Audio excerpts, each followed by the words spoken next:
حضرت عمر بن عبدالعزیز گزر رہے تھے, لکڑی کے جوتے تھے, ایک بزرگ نا سوئے ہوئے تھے گلی میں زمین پہ چٹائی بچھا کے, آپ کا پیر بابا جی کے پیر پہ آ گیا. اس طرح کی جب ہنگامی صورتحال ہوتی ہے نا ایمرجنسی کی, موٹر سائیکل سے موٹر سائیکل ٹکرائے تو سامنے والا جو پہلا لفظ کہتا ہے نا وہ یہ ہوتا ہے کہ نظر نہیں آتا, یہی ہوتا ہے نا جملہ, پہلا اندھے ہیں آپ, پہلا لفظ یہی ہوتا ہے. تو پیر پہ پیر آیا تو وہ بزرگ فٹافٹ بولنے کہنے لگے حل انتم الاعمى, کیا آپ اندھے ہیں, نظر نہیں آتا؟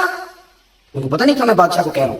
ویسے یہ جملہ اگر کسی نے ہمیں کہہ دیا تو ہم تو اس کو گالی سمجھیں گے, پھر ہم اسے کہیں گے تو مجھے جانتا ہی نہیں.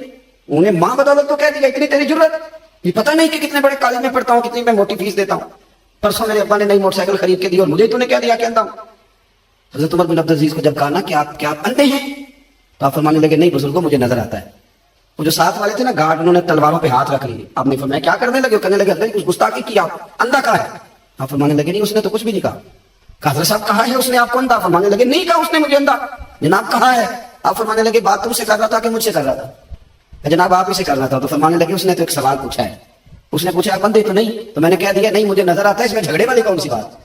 یہ تو سادی سی بات ہے کہ آپ اندھے تو نہیں, تو میں نے کہا نہیں مجھے. تو ہم نے کتنے جھگڑے بنا لیے, سادی باتوں پہ بھی جھگڑا, ہر بات پہ بحث ہے, الجھاؤ. جو لوگ انا کا بت بنا کے اسے پوچھتے ہیں نا وہ دنیا کے سب سے کمزور لوگ ہوتے ہیں. جو عزتیں مانگتے پھرتے ہیں, احتجاج کرتے ہیں کہ میری عزت کرو, لڑائی کرتے ہیں کہ تم مجھے عزت نہیں دیتے, بھیک مانگتے ہیں کہ مجھے عزت دو, کبھی عزت نہیں مانگے. کام ایسا کرے زندگی میں کہ عزت کرنے کو دل کرے.